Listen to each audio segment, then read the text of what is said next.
오늘 우리에게 주시는 하나님의 말씀 룻기서 1장 말씀을 우리 다 같이 한번 보도록 하겠습니다. 룻기 1장 16절 17절 말씀 우리 다 같이 한 목소리로 받들어 읽겠습니다.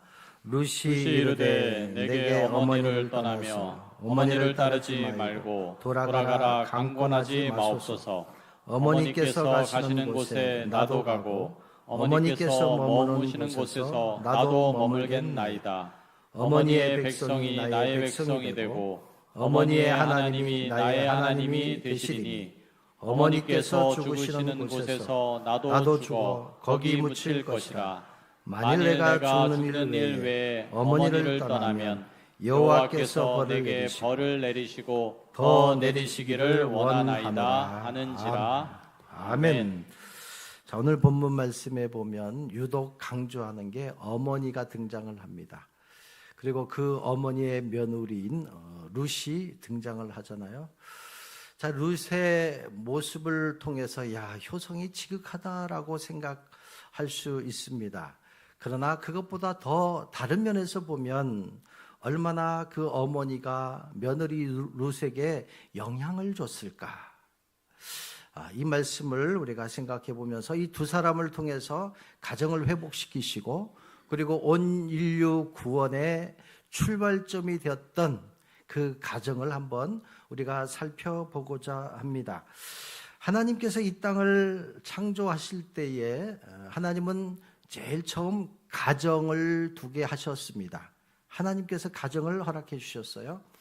그리고 예수 그리스도가 이 땅에 오시면서 자신의 피를 흘리면서 세워주신 바로 교회를 통해서 하나님은 우리가 이 땅 가운데 살아갈 때에 많은 일들이 있지만 축복의 통로가 되게 하기 위해서 가정이라는 것과 교회라는 것을 통해서 우리가 이 땅에서 살아갈 수 있도록 하나님은 그렇게 허락해 주셨습니다. 그래서 우리 마음 가운데는 늘 가정에 대한 따뜻함이 있습니다.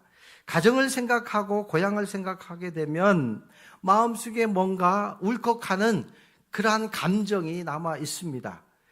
지금은 부모님들이 돌아가신 분들이 많이 있어서 가정의 소중함보다는 고향의 소중함보다는 우리 마음속에 있는 그 추억의 저장소를 통해서 가끔씩 부모님을 생각하기도 하고 고향에 대한 그리움을 떠올리기도 합니다. 왜 이렇게 우리 마음 가운데 이 추억이 자리 잡아 있을까? 그러나 우리의 기억 속에서 좋은 기억만 있는 게 아니잖아요. 때로는 아름다웠던 기억들과 다르게 가족들과의 관계 속에서 받은 상처와 아픔 때문에 그리고 쓰라린 아픔을 품고 살아가시는 분들도 많이 계시리라고 생각을 합니다. 세월의 흐름 속에 고통으로 살고 있는 분들도 많이 계시리라고 생각을 합니다. 좋은 만남에서 출발했지만 원치 않는 일들로 인해서 또 여러 가지 어려움을 겪고 있는 가정들도 많이 계시리라고 생각을 합니다. 그러나 중요한 건 뭐냐면 하나님께서 가정을 세워주셨다면 하나님께서 교회를 세워주셨다면 교회와 가정을 통한 하나님의 놀라운 섭리와 하나님의 놀라운 계획과 축복이 분명히 있다는 사실을 우리는 먼저 알아야 됩니다. 그래서 가정의 아픔들이 있다면 가정을 하나님은 회복시켜 주시기를 원하신다라는 거예요. 교회의 아픔이 있다면 하나님은 교회를 세워주셨기 때문에 그것도 예수 그리스도의 피값으로 세워주셨기 때문에 하나님의 원하시는 뜻은 뭐예요? 하나님은 치유되고 회복되고 그것을 통해서 이 땅의 어려움들을 극복하고 하나님의 뜻을 이루는 그러한 소중한 가정과 교회가 되게 해 주신다라는 것 믿으시기 바랍니다. 우리는 이 믿음을 통해서 우리는 살아가고 있습니다. 자, 오늘 본문 말씀에 보면 엘리멜렉 가정이 소개되고 있습니다. 상징적인 의미로 여러분들이 받아들이시기 바랍니다. 엘리멜렉 가정, 그 엘리멜렉 가정이 참으로 풍요하고 미래가 보장된 가정이었습니다. 이 엘리멜렉이라는 사람의 뜻은 하나님은 나의 왕이다 라는 뜻이에요. 하나님은 나의 왕이다. 믿습니까? 여러분들의 고백으로 한번 해보시기 바랍니다. 하나님은 나의 왕이십니다. 하나님이 나의 왕이시면, 주인이시면 하나님은 우리의 모든 삶들을 책임지시고 다스리시고 이끌어 가실 것입니다. 자, 이렇게 엘리멜렉은 그 땅에서 하나님은 나의 왕이십니다라는 그 믿음을 가지고 가정을 이루고 살아갈 수가 있었습니다. 이 베들레헴은 떡집이에요. 그리고 이 베들레헴에 살았던 이 베들레헴 거기에 에브랏이라는 곳에 살았는데 이 에브랏은 풍요를 뜻합니다. 자, 떡집을 운영했는데 풍요롭다라는 것은 그 집이 하나님의 은혜 가운데 풍성하게 살았다라는 거예요. 그리고 그 안에 믿음으로 출발했기 때문에 얼마나 축복된 가정이겠습니까? 떡집에서 열심히 노력하고 그것을 통해서 하나님은 다시 그들에게 축복해 주시니까 남부럽지 않는 가정으로 살아갈 수가 있었습니다. 그러나 이곳에 흉년이 들게 됩니다. 흉년이 들면서 먹고 살기 위해서 잠시 이방 땅으로 떠나게 됩니다. 이방 땅에 가서 10년이라는 세월을 보내게 되고 그 10년 동안에 엘리멜렉 남편이 죽게 됩니다. 사랑하는 두 아들을 잃게 됩니다. 이제 남아있는 가족은 어머니 나오미와 이방에서 얻은 두 며느리만 남아있게 됩니다. 말 그대로 과부 세 명만 남게 되는, 어쩌면 이 가정을 세상적으로 보면 참 안타까운 가정이요, 실패한 가정이요, 깨진 가정이다라고 볼 수가 있습니다. 그러나 하나님의 섭리는 놀랍습니다. 아까도 말씀드렸듯이 이건 상징적인 의미가 있다 그랬잖아요. 하나님께서 이 가정에 이런 어려움을 주신 이유가 뭘까? 몇천 년이 지나서 오늘 이 말씀을 우리가 듣고 묵상하면서 오늘 저와 여러분들에게 주시는 말씀으로 이해하게 되면 우리가 이 말씀 가운데 어려운 가정, 깨진 가정, 실패한 가정이지만 이것을 통해서 나에게 주신 말씀으로 받아들이게 되면, 해석하게 되면 하나님은 약함을 통해서 강함을 창조해내시고 하나님은 부서진 가정을 통해서 하나님은 놀라운 축복을 해 주신다라는 것을 오늘 저와 여러분들에게 말씀해 주고 있습니다. 이 흉년과 이 어려움도 하나님의 섭리 가운데 있었어요. 우리 같이 한번 보겠습니다.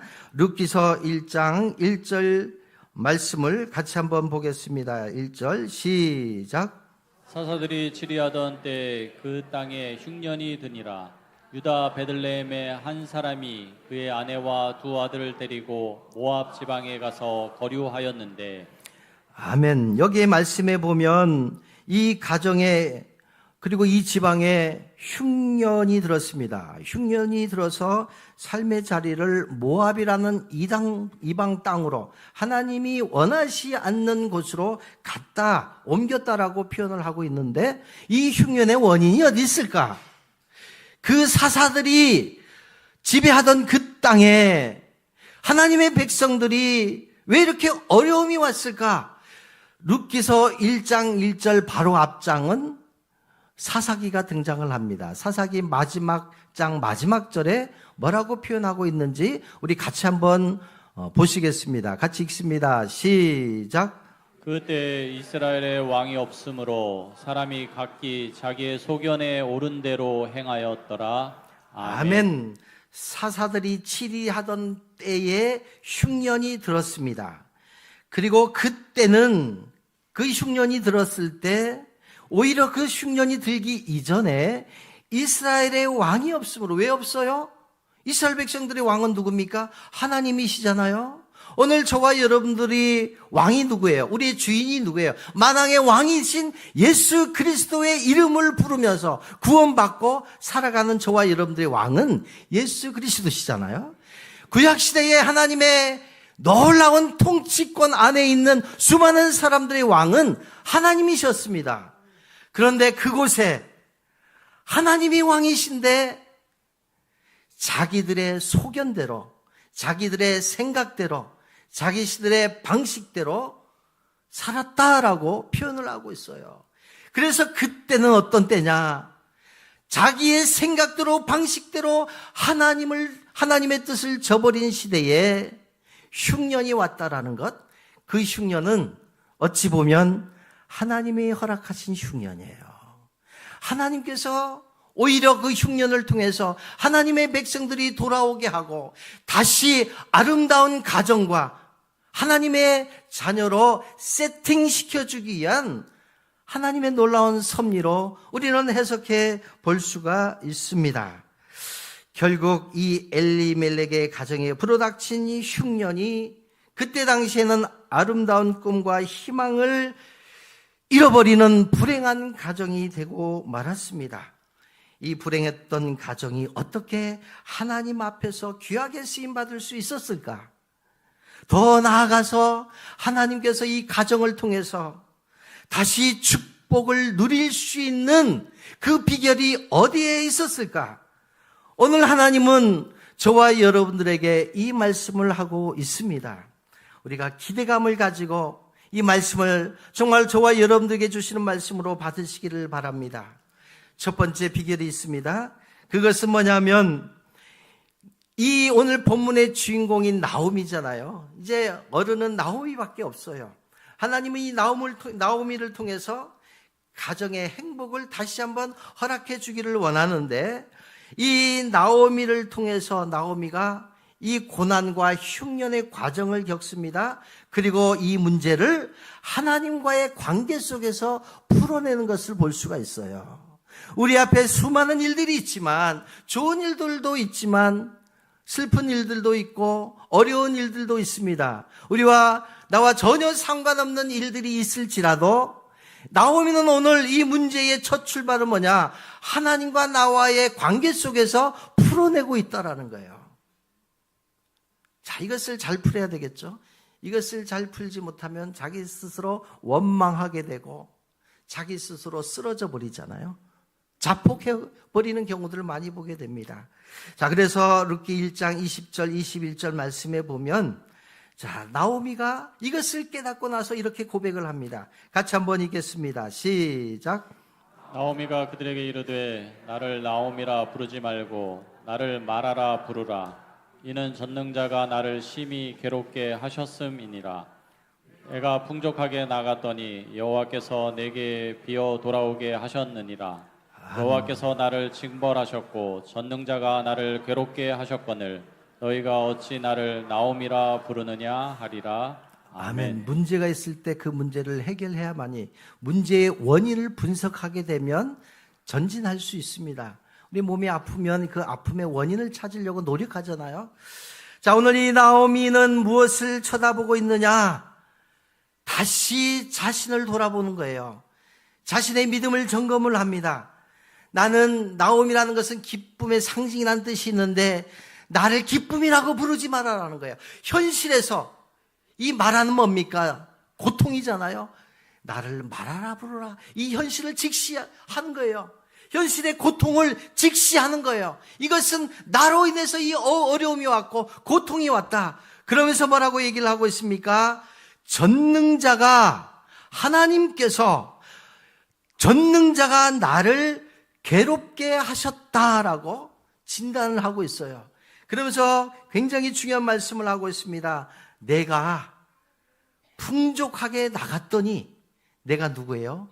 나오미잖아요. 나오미가 내가 풍족하게 정말 하나님께서 많은 축복을 주셨는데 이 축복을 가지고 나갔더니 세상으로 갔더니 모압으로 갔더니 여호와께서 내게 비어서 가난하게 해서 고통스럽게 해서 돌아오게 하셨나이다. 여기에 핵심은 뭐냐면 돌아오게 하셨다라는 거예요. 돌아오면 되는 거예요. 돌아오지 못하면 계속 고통 가운데 머물다가 망하게 되는데 돌아오게 하셨다라는 주체가 누굽니까? 하나님이셨다라는 거예요. 도구가 뭡니까?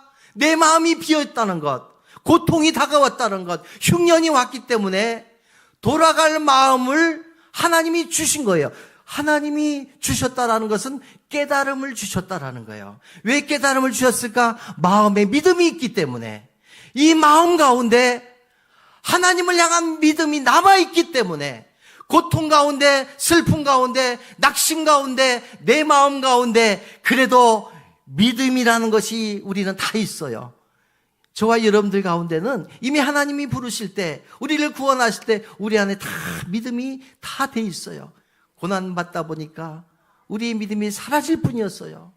성령 충만함을 다 주셨어요. 그런데 이 성령이 점점점 축소되었을 뿐이에요. 그런데 나오미는 자기 자신의 고통을 통해서 깨닫게 되는 거예요.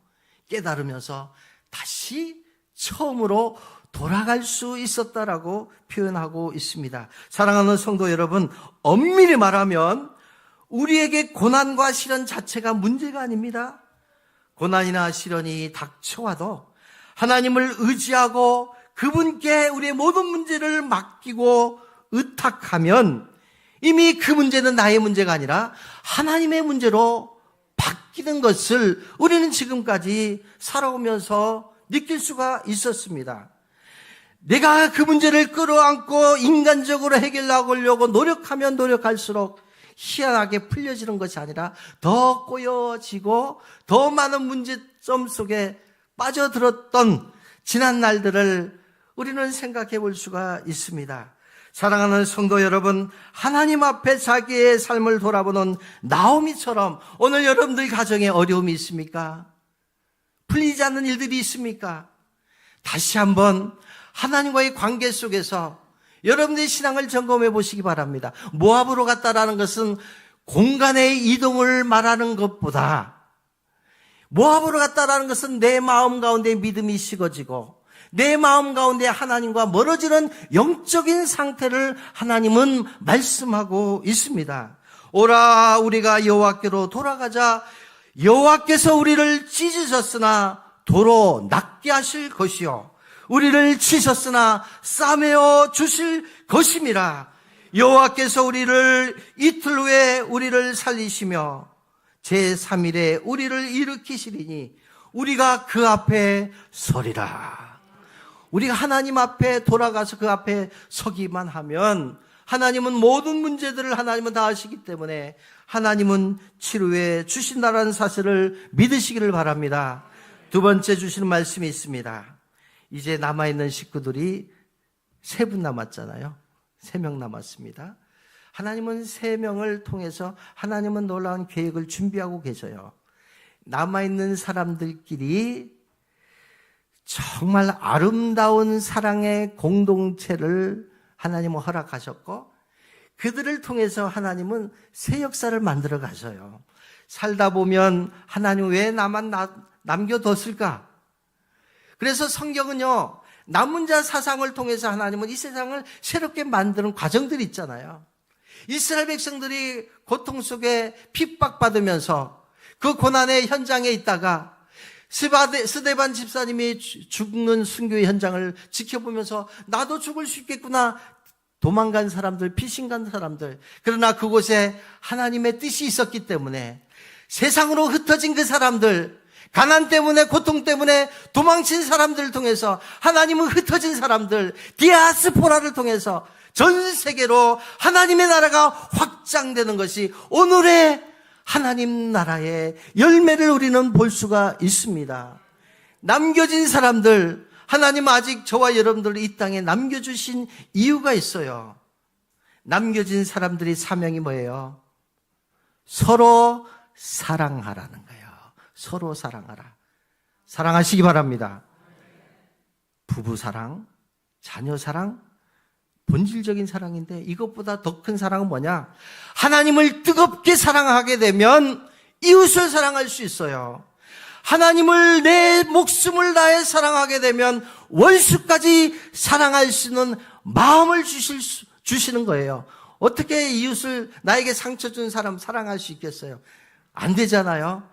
그런데 하나님이 하나님 사랑을 통해서 그 마음 가운데 사랑을 주시게 되면 미움이 바뀌어요. 미움이 불쌍한 마음으로 바뀌게 되고 긍휼의 마음으로 바꿔주실 때 그 사람을 보면서 사랑할 수 있는 마음이 소록소록 생길 수 있어요. 할렐루야.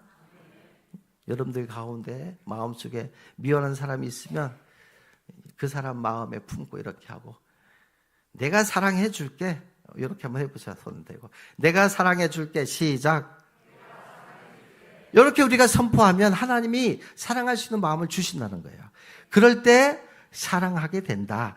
사랑해야만이 하나님은 그 사랑을 기반으로 해서 하나님 나라를 이루어 가시기 때문에, 자, 7절 말씀 보겠습니다. 7절 시작.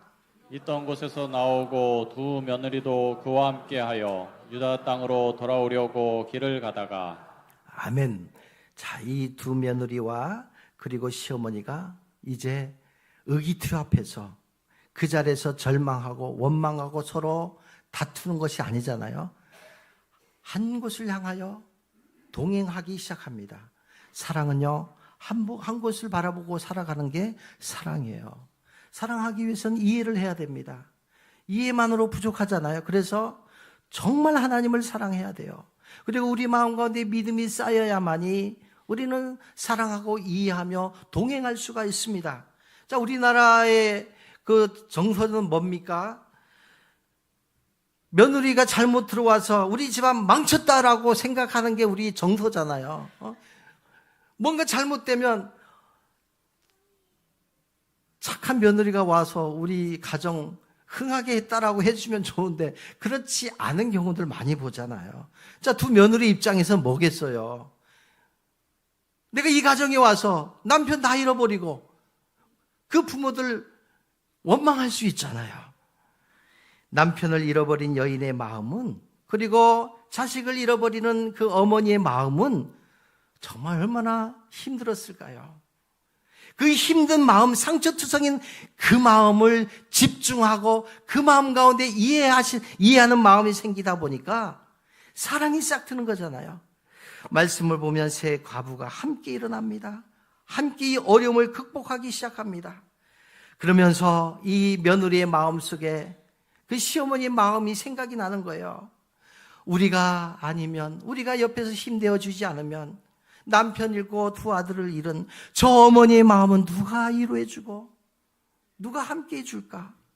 안타까운 마음을 가지고 어머니와 동행하고자 하는 두 며느리의 모습.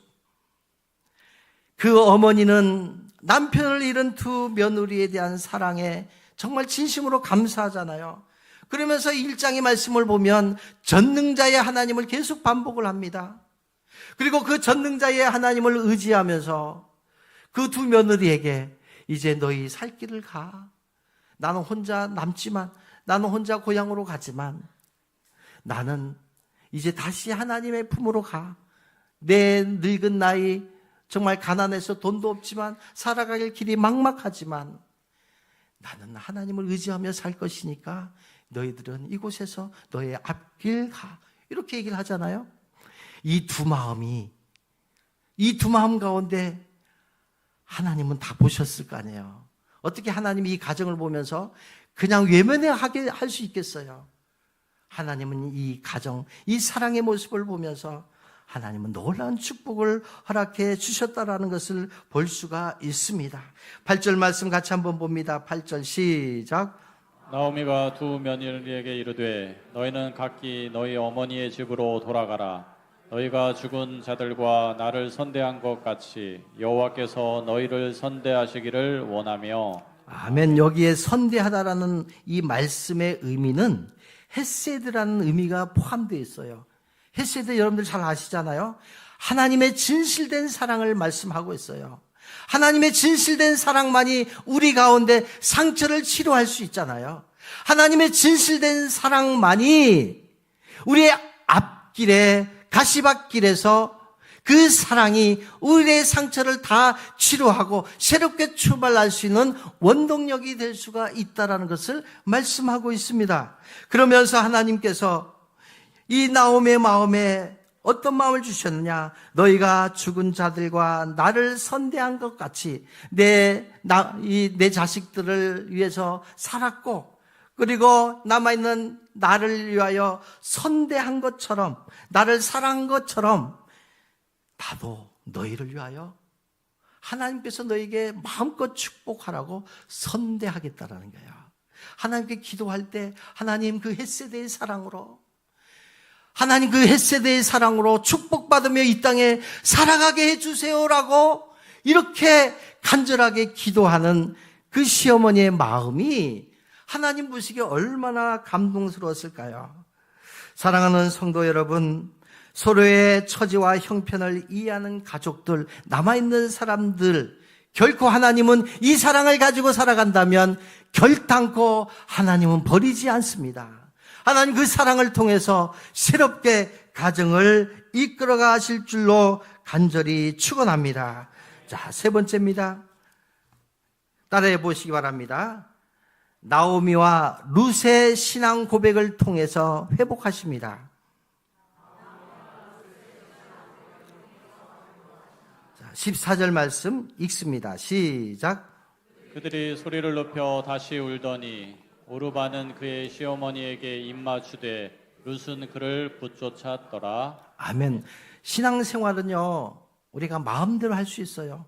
하나님이 주신 말씀을 깨닫고 그 말씀대로 살아갈 수도 있고 그렇지 않을 수도 있고 자기 방식대로 살아갈 수가 있습니다.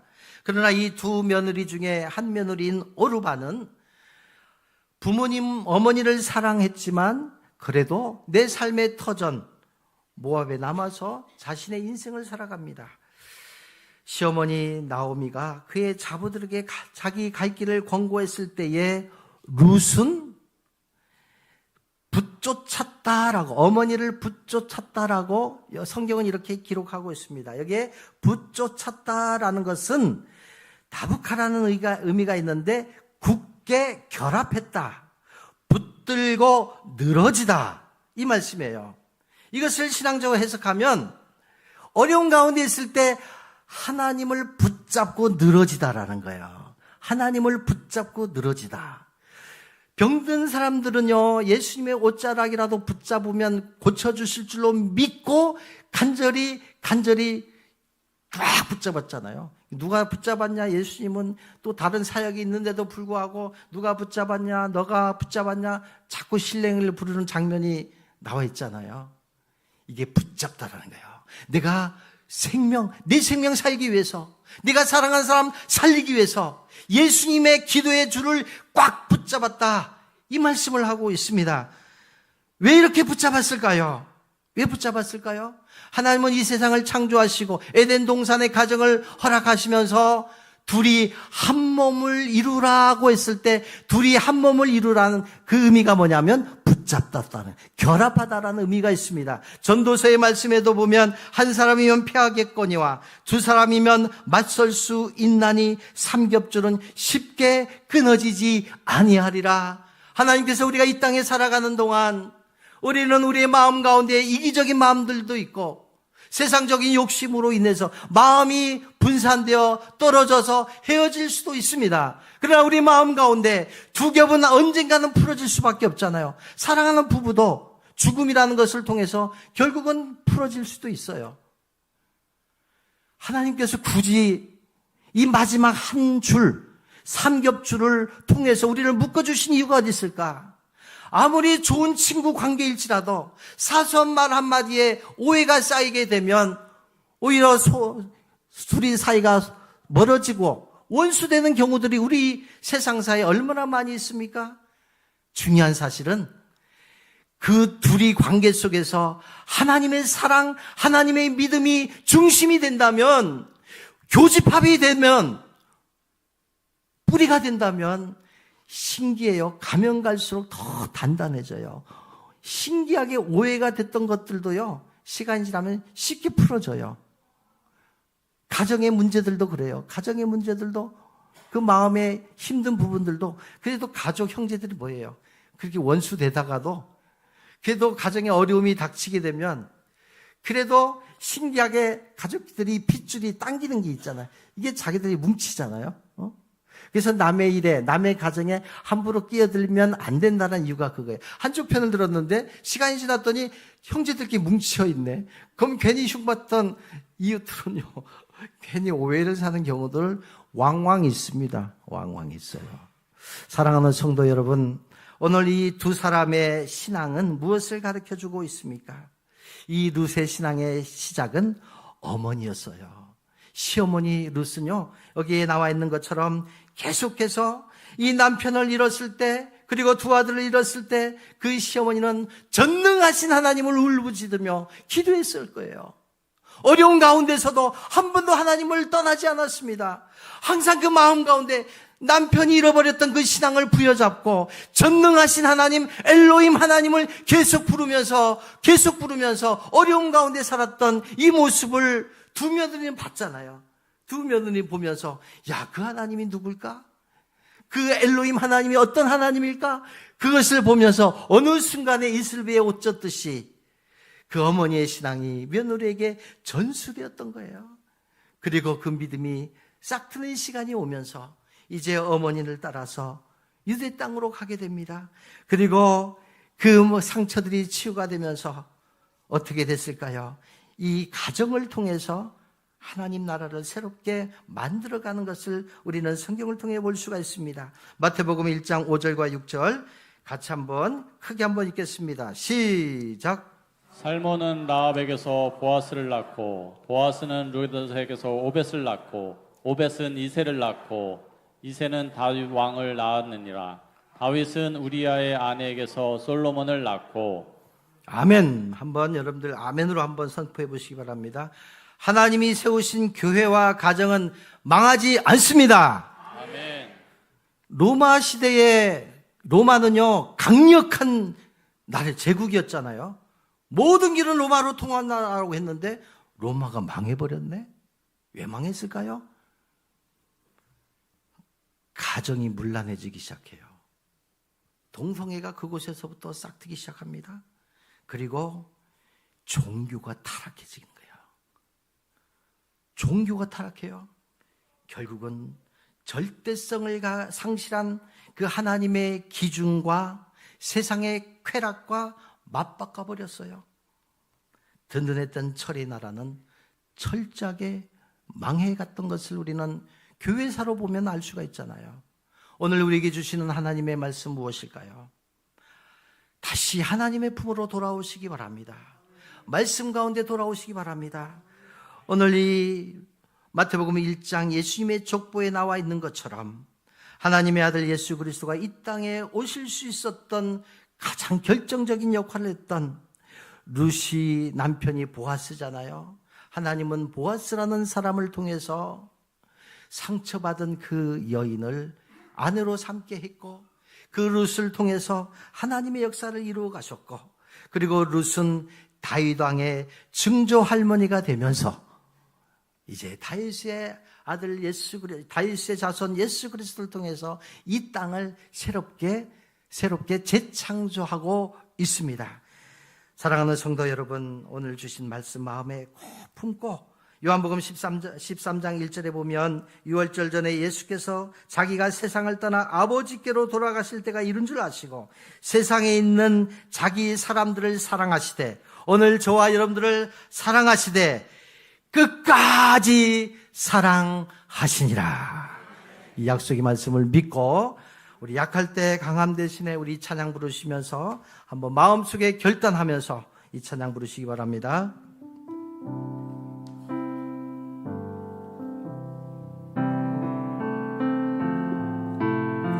약한 나로 강하게, 약한 나로 강하게, 가난한 날 구하게, 눈먼 날 볼 수 있게 주 내게 하시네. 호산나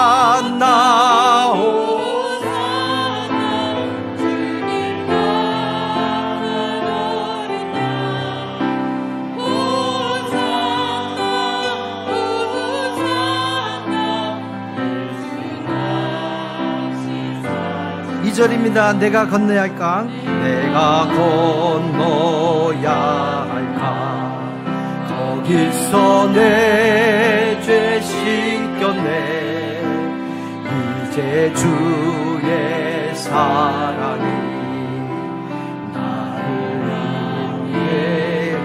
호산나 호산나 호산나 호산나 죽임당한 어린 양 호산나 호산나 예수 다시 한번 간절하게 호산나 호산나 호산나 죽임당한 어린 양 호산나 호산나 예수 다시 사셨네.